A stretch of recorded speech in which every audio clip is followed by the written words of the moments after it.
It was one of those mornings that feels calm in a way that makes you suspicious. The sky was clear. The streets were quiet. No emails. No complaints. No clipboard warriors lurking behind bushes. And that's exactly why I should have known something was coming. I was halfway through my coffee when my phone buzzed. Not a text. Not an email. A call. Unknown number. I answered it casually. That was my first mistake. "Sir," a stern voice said, "this is the Homeowners Association. We need to talk about your refusal to comply." I smiled, still looking out my window at the street below. "I don't live in your HOA," I said calmly. "I never have." Silence. Then the voice hardened. "Well," the woman replied, "that's not what our records say. And if you continue refusing to cooperate, we will escalate." I took a sip of coffee and said the sentence that would change everything. "You can escalate all you want. You have no authority over me." She hung up. No warning. No explanation. Just a click.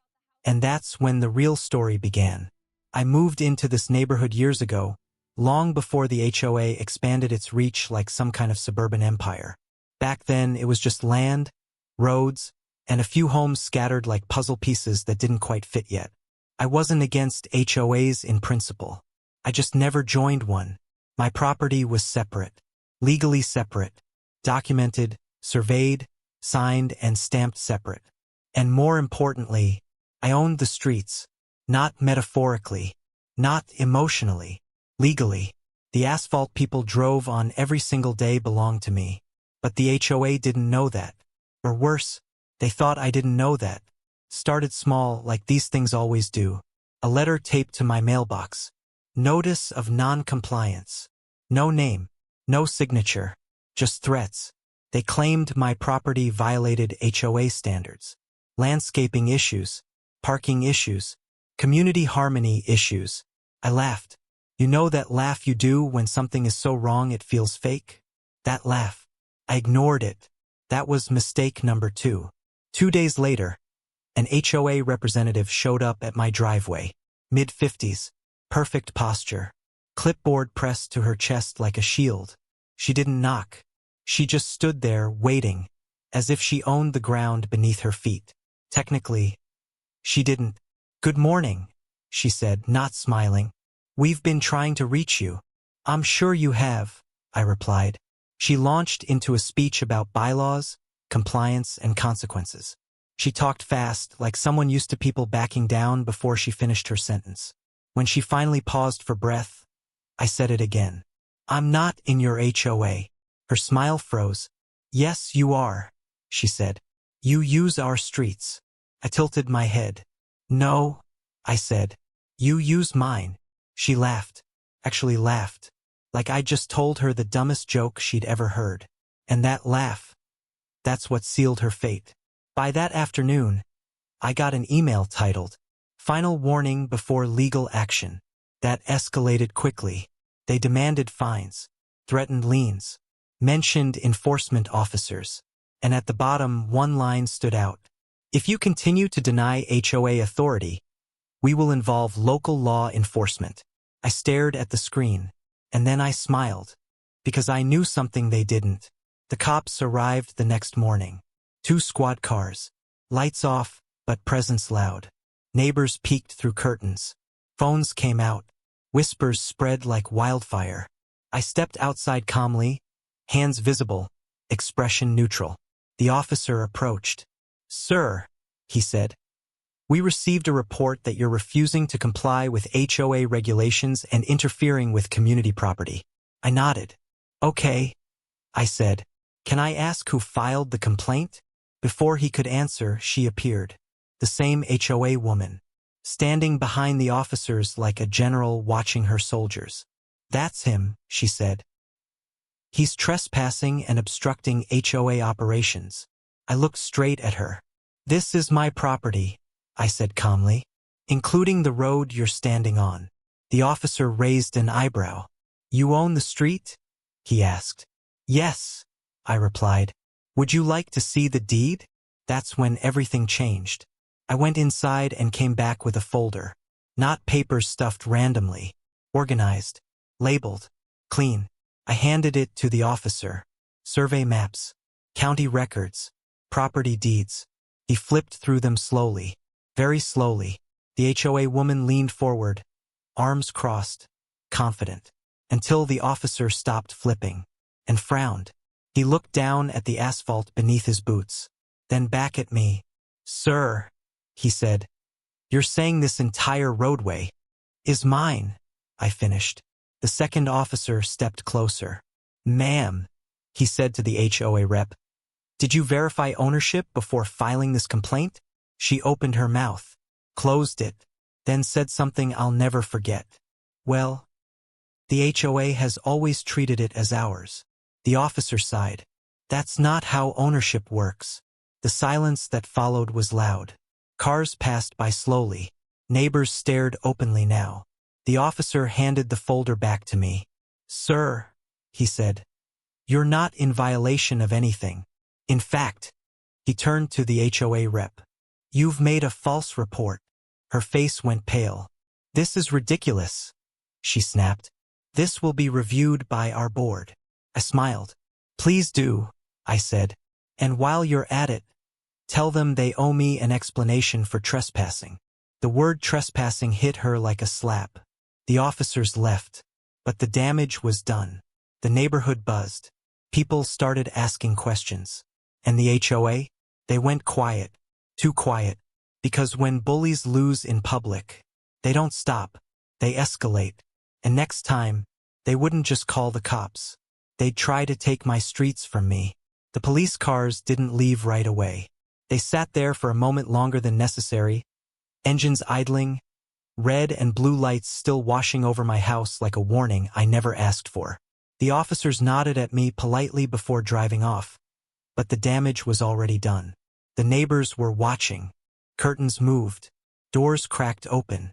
Phones came out, and I could feel it, that quiet judgment, that unspoken assumption that if cops were called, I must have done something wrong. That's exactly what the HOA wanted. I stood there in my driveway long after the sound of sirens faded, replaying everything in my head. The way the HOA president had spoken, the confidence, the arrogance, the way he smiled when he said, "We'll be in touch." That wasn't a warning. That was a promise. By the next morning, the emails started. First, they were polite, almost friendly. Subject lines like, "Clarification needed," and "Community records review." But when I opened them, the tone was clear. They claimed I was misrepresenting property boundaries. They claimed I was creating confusion within the community.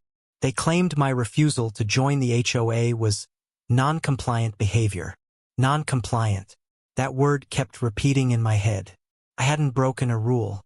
I hadn't violated a covenant. I wasn't even part of their organization. And yet, here they were, talking to me like I was some rebellious tenant who needed to be brought back in line. I replied once, calmly, clearly, "I am not a member of your HOA. My property predates your development. I do not fall under your jurisdiction." I attached the same documents I'd shown the police. Deed, plat map, county records. I thought that would end it. Instead, it lit a fire. That afternoon, I heard heavy footsteps outside. Not joggers. Not kids. Purposeful. Marching. I looked out the window and saw 3 people walking up the street together, all wearing the same expression. Clipboards. Branded polos. HOA badges pinned proudly on their chests. An inspection team. They didn't knock at first. They walked the street. Their street, they thought. Measuring curbs. Taking photos. Whispering. One of them pointed toward my driveway and shook her head like she just found something offensive. Finally, the knock came. Hard. I opened the door. "Good afternoon," the man in the center said, already writing something down. "We're conducting a compliance inspection." I crossed my arms. "Of what?" "Of community-owned infrastructure," he replied, "including road usage, signage, and unauthorized access." I almost laughed. "Unauthorized access?" I repeated. "To the road I'm standing on?" He looked up slowly. "Yes." That's when I realized something important. They weren't confused. They weren't mistaken. They were testing me. They wanted to see if I'd back down. If I'd panic. If I'd apologize just to make it stop. I didn't. Instead, I stepped aside and said calmly, "Before you write anything else down, I suggest you double-check the ownership of this road." The woman behind him scoffed. "Sir, this road is maintained by the HOA. Maintained," I said, nodding. "Not owned." That stopped them. Just for a second. The man cleared his throat. "We'll review the records and get back to you." But his voice had changed. That confidence? Cracked. They left without another word. But I knew what came next. Escalation. That night, a notice appeared taped to my mailbox. Not mailed. Taped. Bright yellow paper. Bold letters. Notice of violation. Unauthorized use of HOA property. Violation. Unauthorized. HOA property. Every word was wrong. And every word was deliberate. They gave me 10 days to comply or face fines. Daily fines. For using my own street. That's when it hit me. This wasn't about rules. This wasn't about paperwork. This was about power. The HOA had spent years acting like they owned everything around them. The streets. The sidewalks. The authority. And suddenly, there was one house they couldn't control. Mine. I sat at my kitchen table that night, the notice spread out in front of me, and finally opened the thick folder I'd been avoiding since I bought the place. The original purchase documents. The ones the seller had insisted I keep safe. The ones I'd never really needed. Until now, as I flipped through the pages, my heart started beating faster. There it was. A section I'd skimmed years ago but never truly understood. Right-of-way ownership. Private road designation. Easement clauses. And then the line that made me stop breathing for a moment. Grantor retains full ownership of all internal roadways. I read it again. Then again. Slowly. Carefully. My hands started shaking, not from fear. From realization. Because buried in those documents was the truth. Not only was I not part of their HOA, I owned the streets they were standing on. Every single one. And suddenly the police call, the inspections, the threats, it all made sense. They weren't trying to correct a mistake. They were trying to hide one. And now they were running out of time. Because the next step I took wouldn't be defensive. It would be decisive. And when the HOA finally realized what those documents meant, they weren't just going to be embarrassed. They were going to be exposed. By the third day, the HOA stopped pretending this was a misunderstanding. This was no longer about rules or paperwork or confusion. This was about power. That morning, I stepped outside with my coffee, expecting peace. Instead, I found a bright orange notice taped right to my gate. Not mailed. Not emailed. Taped. Like a warning. I peeled it off slowly. Final notice. Unauthorized use of HOA roadways. Immediate compliance required. I laughed. Not because it was funny, but because it was unbelievable. They were accusing me of unauthorized use of roads I legally owned. I stood there reading it again, then a third time, just to be sure my eyes weren't lying to me. The letter listed violations, daily fines, and even mentioned towing my vehicle if I continued trespassing. Trespassing. On my own streets. That was the moment I realized something important. The HOA wasn't bluffing anymore. They truly believed they could scare me into backing down. And that made this dangerous. An hour later, my phone rang. Unknown number. I answered. "This is the Millbrook HOA Compliance Office," a woman said, her voice cold and practiced. "You were instructed to cease use of HOA-controlled roadways. Why are you still in violation?" I took a breath. "Because those roads don't belong to you." There was a pause, then a sharper tone. "Sir, refusal to comply will result in escalating fines and legal action," I replied calmly. "Before you threaten me again, you might want to check the county deed." She scoffed. I could hear it through the phone. "We already have documentation," she said. "And we have authority." That word again. Authority. I hung up without saying another word. Because I knew something they didn't. I wasn't guessing. I wasn't assuming. I had paperwork. And if they wanted to push, I was ready to let them push themselves straight into a wall. That afternoon, I decided to stop reacting and start preparing. I drove to the county records office. Not online. Not by phone. In person. I wanted fresh, stamped, undeniable proof. The clerk pulled up the parcel maps, zoomed in, and then looked at me. "You own all of this," she said, circling the roads with her cursor, including the access streets. I asked her to print everything. Deeds, maps, easements, historical transfers. I walked out with a folder so thick it barely closed. That folder felt heavy in my hands, not just with paper, but with confidence. Because now I knew something else too. If the HOA kept escalating after this, it wouldn't be a mistake anymore. It would be intentional. The next morning, the harassment intensified. 2 different HOA board members showed up near my driveway, pretending to inspect signage. They stood just inside my property line, whispering, pointing, taking photos. I recorded everything from my porch. When they noticed, one of them snapped, "You can't film us." I smiled. "You're on my land." That shut them up. But not for long. By evening, another letter arrived. This one was nastier. It accused me of disrupting community harmony, of intimidating HOA representatives, of threatening legal action. The irony was almost poetic. They were panicking, and panic makes people sloppy. I noticed something strange in the letter. They referenced a road name incorrectly. Not just a typo, a completely wrong designation. That was the crack. Because if they truly owned the roads, they would know their legal names. That night, I sat at my desk, laying everything out side by side. Their letters, my deeds, the county maps, and there it was. The HOA's documents were referencing internal labels, not legal property identifiers. They weren't using real parcel numbers. They were using names they made up. That's when it hit me. They had never actually verified ownership. They just assumed. Assumed no one would challenge them. Assumed fear would work. Assumed I'd fold like everyone else before me. But I wasn't folding. The next day I sent one email. Not angry. Not long. Just calm. Attached were certified county records and one simple sentence.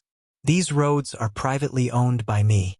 Any further enforcement attempts will be documented." I didn't threaten. I didn't argue.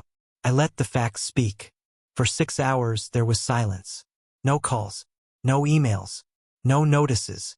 Then, right before sunset, I saw something that told me everything. The HOA president's car pulled into the neighborhood. Slowly, carefully, like someone approaching a crime scene. He parked at the corner, got out, and just stood there, looking down the street. My street. He wasn't angry. He wasn't confident. He looked confused, worried. And that's when I knew. They were finally realizing the truth. But realization doesn't always stop people. Sometimes it makes them desperate. And desperation was coming next. Because the moment they understood they didn't own the streets, they started asking what that meant for everything else. And in part 4, that question is going to blow this entire HOA apart. By the next morning, the entire neighborhood felt different. Not louder. Not angrier. Just tense. The kind of tension that sits in the air like humidity before a storm. The kind that makes people peek through blinds instead of walking outside. The kind that tells you something big is coming. I stepped outside with my coffee, and that's when I noticed it. 3 cars, parked neatly along the curb. HOA board members, clipboards, folders, phones already recording. They weren't here to talk. They were here to perform. Karen stood front and center like a general preparing for battle. Sunglasses on, arms crossed, a smile that wasn't a smile at all. It was the kind people wear when they think they've already won. She looked at me and said loudly, so everyone nearby could hear, "Good, you're outside. This will be quick." I took a slow sip of my coffee. Calm, measured. "What's going on?" I asked. She gestured dramatically at the road beneath our feet. "You are illegally occupying HOA infrastructure," she said. "And today we're documenting it." That's when I realized what they were doing. They were trying to publicly shame me. Phones came up. One board member started narrating like a documentary. Homeowner refuses to comply. Claims ownership without proof. Police already involved. Without proof. I almost laughed. Neighbors started appearing. Doors opened. A few people walked closer. Others stayed back, pretending to check mail while clearly watching everything. Karen raised her voice. This man has been harassing the HOA. He put up illegal signs. He's interfering with community property. And now he's trespassing on streets that don't belong to him. I set my cup down on the hood of my truck. Karen, I said calmly, you already called the police, and they already verified the deed. She smirked. That was before our legal review. That sentence hit me like ice water. Legal review. Translation, we didn't like the answer, so we made up a new one. She stepped closer. You don't own these streets, she said. And today we're going to prove it. Then she did something bold. Something reckless. She pulled out a printed notice and held it up to the camera. This is a formal HOA violation, she announced. You are hereby fined for obstruction of HOA property. That's when a neighbor spoke up. Wait, a man said from the sidewalk. Didn't the cops already say the land was his? Karen snapped her head toward him. This does not concern you. Another neighbor joined in. But you're fining him publicly. On his driveway. Karen ignored them. She turned back to me. You can remove your signs today, she said. Or we escalate. I nodded slowly. Okay, I said. Her smile widened. Good. I pulled my phone out of my pocket. And while we're escalating, I continued, I should probably call the sheriff. The smile vanished. One of the board members whispered, Why the sheriff? I looked straight at Karen. Because city cops verify disputes, I said. Sheriffs enforce property deeds. That's when the energy shifted. Karen waved dismissively. Go ahead, she said. We're not afraid of the truth. But her voice cracked just slightly. I made the call. I didn't yell that I didn't rant that I simply said, Hi, I have HOA representatives issuing fines on land I legally own. They're claiming my streets are theirs. I'd like a deed verification on site. There was a pause. Then the dispatcher said, We'll send someone out. Karen crossed her arms again, but now she was rocking slightly on her heels. 5 minutes passed. 10. The crowd grew. People whispered. Phones stayed up. Then we heard it.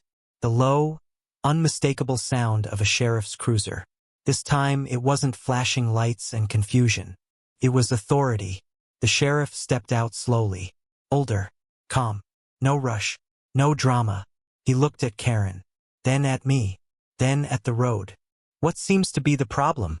He asked. Karen jumped in immediately. This man is trespassing on HOA-owned streets, she said. We have documentation. The sheriff held up a hand. Before we do documentation, he said, I'd like to see the deed. Karen froze for half a second. Then she handed him her papers. He looked at them, nodded once, then turned to me. Sir. I handed him my folder. The one I'd been carrying for weeks. County stamps, survey maps, recorded easements, original purchase documents. He opened it, and everything changed. The sheriff didn't rush. He didn't skim. He read, line by line. The crowd went silent. Karen leaned forward. The sheriff closed the folder. Then he looked at Karen. These streets, he said slowly, are privately owned. She blinked. That's not possible. He tapped the document. They're owned by him. Silence. One board member whispered, Wait. All of them? The sheriff nodded. The entire access road system, he said. Deeded. Recorded. Maintained privately. Karen's face drained of color. You called police on a man, the sheriff continued, for standing on his own land. Her mouth opened. No words came out. Then the sheriff turned to the crowd. And for the record, he said, any fines issued here are invalid. He looked back at Karen. Do you want to continue? She shook her head slowly. No, she whispered. The sheriff nodded once. Then I suggest you leave. They packed up in silence. No speeches, no cameras, no confidence. As they walked away, neighbors stared at them. Some shook their heads. Others smiled. Karen didn't look back. I picked up my coffee, took a sip, and that's when I realized something powerful. This was never about rules. It was about control. And in one moment, in front of everyone, they lost it. But the story wasn't over. Because when people like Karen lose power publicly, they don't apologize. They retaliate. And what they did next would expose everything. By the next morning, the entire neighborhood felt different. You know that feeling when something big is about to happen, but nobody says it out loud? That was the air. Heavy, quiet, suspicious. I stepped outside with my coffee and noticed something strange. The usual morning walkers weren't walking. The parents waiting for school buses weren't chatting. People were watching me, watching the streets, watching the HOA office like it was a ticking time bomb. Because word had spread. Not the full truth. Not yet. But enough to make people uncomfortable. The police visit from the night before had shaken things. Neighbors had seen the squad cars. They'd heard the arguments. They'd seen the HOA president standing there, red-faced, while officers looked confused instead of confident. That's when I got my first unexpected visitor. An older man, maybe late 60s, slow walk, baseball cap pulled low. He stopped near my driveway and cleared his throat like he wasn't sure if he should speak. "You really don't belong to the HOA?" he asked quietly. I took a sip of coffee and looked down the street. "No, I never have." He frowned. "Then why do you pay for road repairs?" That question hit hard. Because he was asking the right question. And he didn't even realize it. "I don't pay," I said calmly. "I own them." He stared at me. Not disbelief. Not anger. Confusion. "I thought the HOA owned all common areas," he said. "That's what they want everyone to believe," I replied. He stood there for a moment, then shook his head slowly. "That's not what they've been telling us." And just like that, I knew the cracks were starting to show. Later that day, I got an email from the HOA board. Not a warning, not a fine, a request. They wanted an emergency discussion to clarify misunderstandings about property boundaries and shared infrastructure. That phrase made me laugh. Shared infrastructure. That was their new angle. I replied with one sentence. "Happy to discuss after you review the county deed records. No insults. No threats. Just facts." An hour later, the HOA president showed up again. This time without police. This time without confidence. He stood at the edge of the street like someone stepping onto thin ice. "Look," he said, forcing a polite smile. "We may have gotten off on the wrong foot." I leaned against my mailbox. "You called the cops on me." "Yes, but..." "You told them I was trespassing on my own land." "Well, our understanding was..." "You didn't misunderstand," I interrupted calmly. "You assumed." That silence afterward. That was loud. He tried again. "The community has always believed the roads were HOA controlled." "Belief doesn't override a deed," I said. He shifted uncomfortably. "Would you consider transferring ownership to the HOA? For harmony?" There it was. The real reason. Not rules.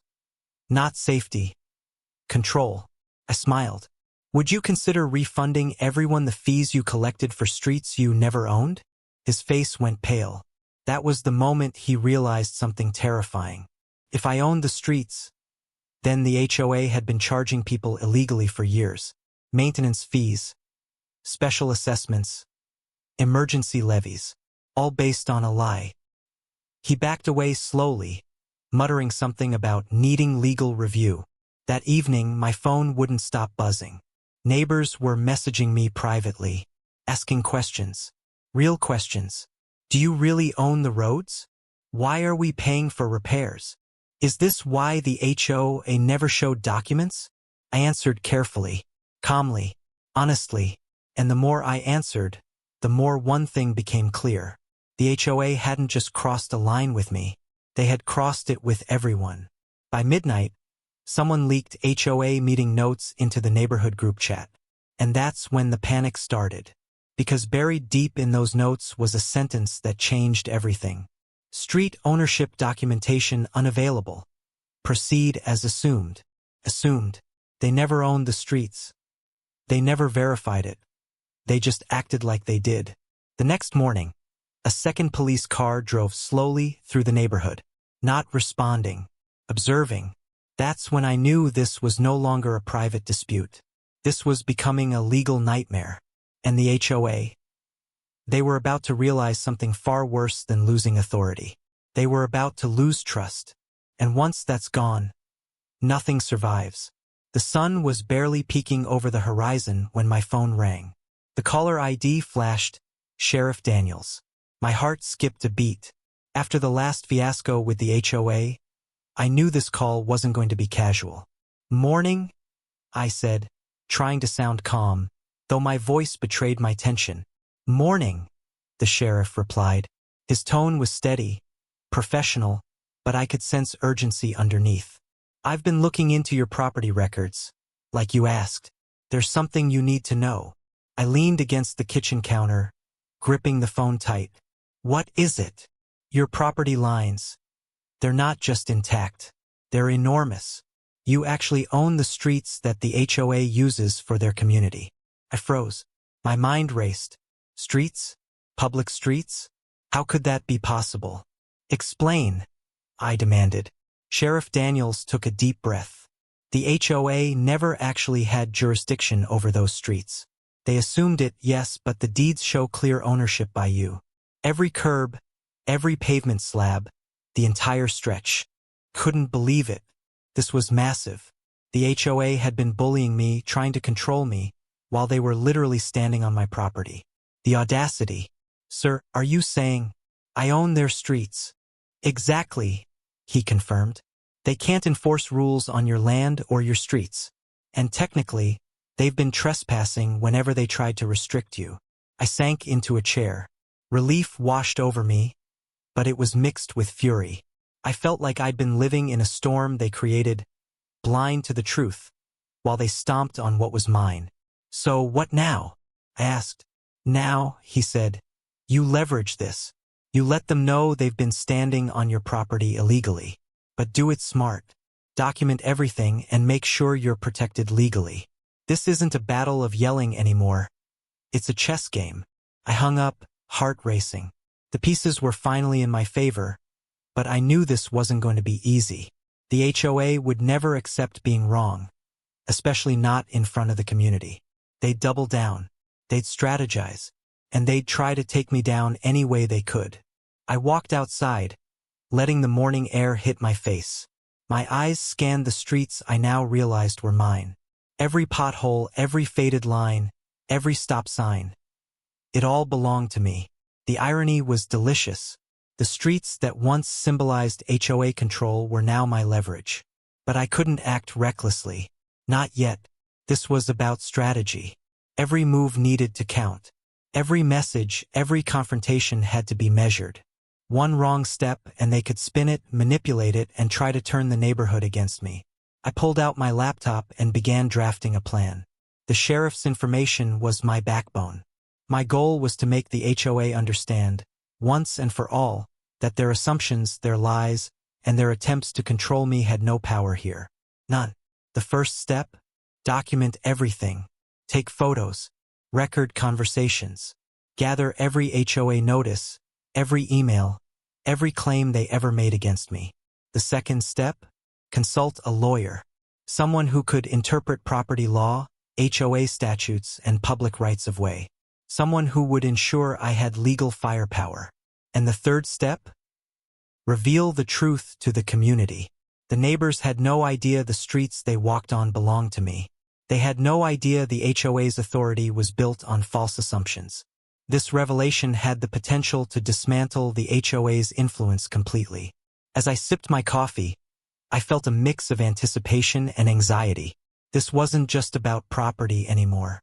This was about power, respect, and finally reclaiming what was mine. I glanced down the street, empty and quiet in the early morning light. Soon that silence would break.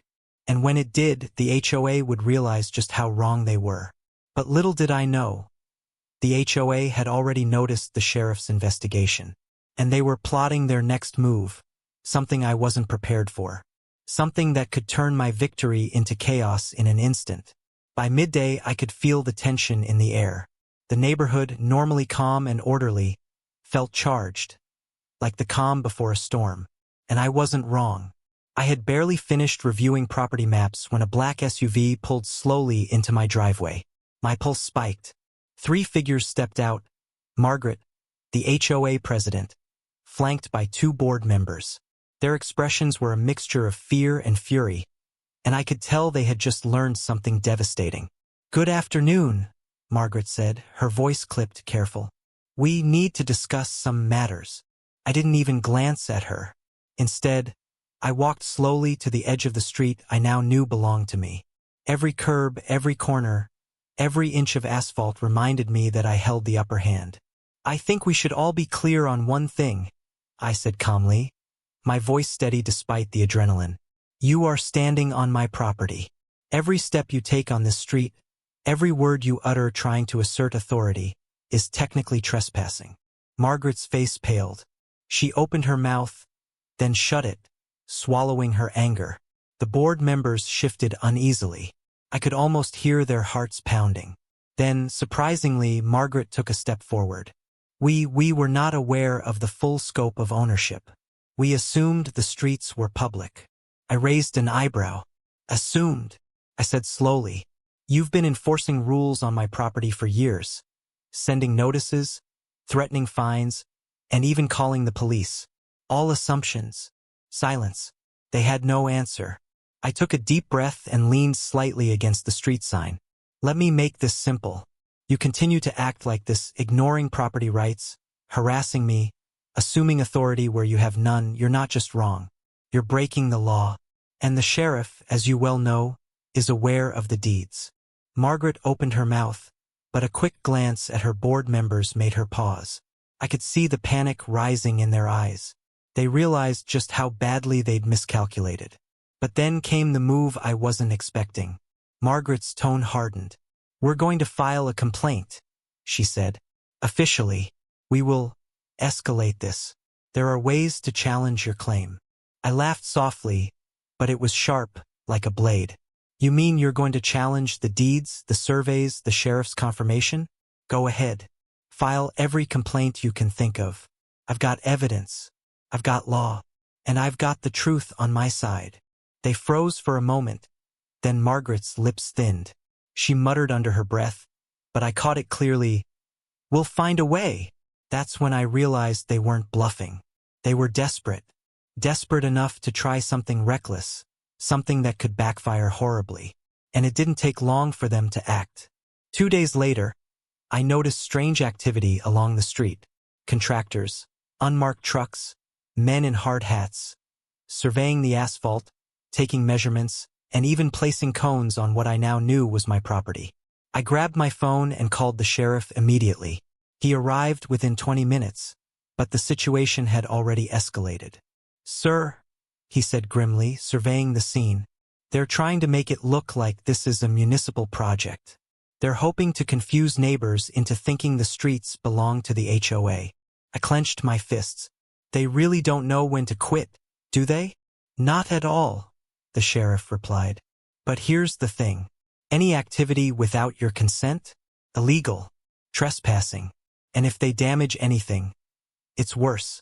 You could press charges, civil and criminal." I nodded, feeling a surge of both satisfaction and apprehension. The HOA was digging its own grave, literally and metaphorically, but I had to be careful. One wrong move and they could drag this into a legal quagmire. The contractors were confused, hesitant. They clearly hadn't expected anyone to intervene so quickly. I walked slowly to the edge of the street, calm but firm, and raised my hand. "This street belongs to me," I said loudly enough for everyone to hear. "You do not have my permission to do anything here. Stop immediately or you will be trespassing." Their leader hesitated, glancing at the others. Margaret stepped forward from a distance, her expression a mixture of rage and disbelief. The contractors finally backed off, muttering apologies. As the sheriff watched them retreat, he turned to me. "You handled that perfectly.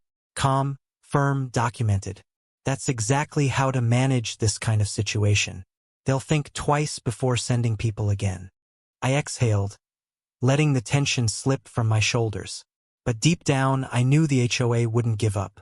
They had underestimated me, underestimated the law, and underestimated the power of documentation and strategy. This was a turning point. I had leverage now, not just over the streets, but over the HOA itself. Every action they took could be documented, every overstep could be used against them. And the truth was clear. I wasn't just defending property anymore. I was setting a precedent. One thing was certain. The HOA had made a huge mistake. And when the next move came, they would realize just how badly they had miscalculated. But I also knew the storm wasn't over. Margaret and her board were desperate, cornered, and unpredictable. The next attempt would be their boldest yet, and possibly their most reckless. The night after the contractors retreated, I barely slept. My mind raced with every possibility. Margaret and her board weren't just bullies, they were strategists. Desperate, yes, but calculating. And desperate strategists are the most dangerous kind. By sunrise, I was already walking the streets I owned, checking the curbs, the asphalt, and the signs. Everything was intact. For now. Then my phone buzzed. A notification from my lawyer. "They're planning something," he wrote. "Something aggressive. You need to be prepared." I didn't need to ask what that meant. After 2 failed attempts, the excavators, the street contractors, the HOA had learned nothing.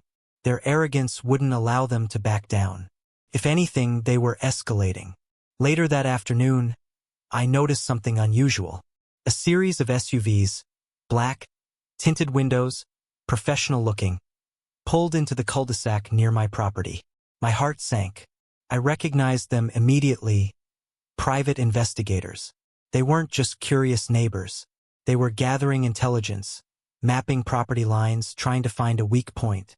I called the sheriff again. Within 15 minutes, he was at my side. "Sir," he said, scanning the vehicles. "These are professionals. They're collecting information for a case or trying to find a loophole. If they touch your property, it's trespassing. Period." I nodded, my mind working fast. I had leverage, but I also had to stay one step ahead. If they tried to provoke me, if they tried to record me reacting, it could be used against me. Calm, collected, documented, that was my weapon. Hours passed. The sun dipped low, casting long shadows across the streets and vineyards. And then, finally, it happened. Margaret appeared in person, flanked by 3 of the investigators. She stepped onto the edge of my street, technically my property, with a fake smile that barely concealed her fury. "I just want to talk," she said, her voice sweet but sharp. "We're trying to resolve things peacefully." I studied her. Every movement, every glance. This was a calculated performance. But I wasn't fooled. "Talk," I asked slowly. "You've had plenty of chances to talk, Margaret. You've sent contractors, investigators, and threats. And now you step onto my property to... what exactly? Explain how you misused authority." Her smile faltered, but she didn't back down. "We're here to negotiate, to find a compromise." I let out a slow laugh. "A compromise? I own these streets, Margaret. Every curb, every corner, every inch. The HOA has no authority here. You've already been told this. Legally. By the sheriff. And yet, here you are. Trespassing once again." She blinked, and for a fraction of a second, I saw uncertainty flicker across her face. But it vanished quickly, replaced by defiance. "We can make this easier," she said, leaning closer. "You could agree to some HOA guidelines. Help maintain the community. Avoid fines. Avoid legal trouble." I shook my head slowly. "I've already complied with nothing that isn't legally required. You want to enforce rules? Fine. But not on my property. Not my streets. And definitely not my vineyards." The tension was palpable. I could feel it crackling in the air, thick enough to choke on. The investigators shifted, unsure whether to intervene or stay silent. Margaret realized she had misjudged me. Then came the move I had anticipated, but still startled me with its audacity. One of the investigators stepped forward, holding a digital tablet. "We have aerial footage," he said, "showing your property boundaries, showing your access points.